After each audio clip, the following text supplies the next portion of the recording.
మళ్ళీ డేట్ ఎందుకు ముందు అయితే డేట్ కట్టాడండి డేట్ కట్టాడు మీరు అయితానంటే అయితాను నేనంటే లేదు నది మగ మీకు సంతానం కావాలంటే ఉయ్యాగటవా నాగటికి 9 చుట్టూ తిరిగి అది కొట్టుకుని ఇట్లా పగలేలా కిందికి ఒడగల ఈ 4 అవసరంలోనే పుట్టి వాళ్ళపోతాను 9 సంవత్సరాలు నీ డేట్ కరెక్ట్ కావాలంటే పురుషాలు జరగాల పురుషాలు కానీ అసలు జరగని తర్వాత ఆ డేట్ ఉందరా రాజకీయ అయినప్పుడు పురుషాలు అసలు చేరగల ఆ డేట్ అయినాక నీకు సంతానం మీరు ఆ చెల్లె చూసి ముత్యాల సాయి పెట్టాల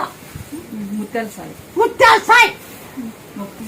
ఫస్ట్ కొడుకునిచ్చి మన బిడ్డని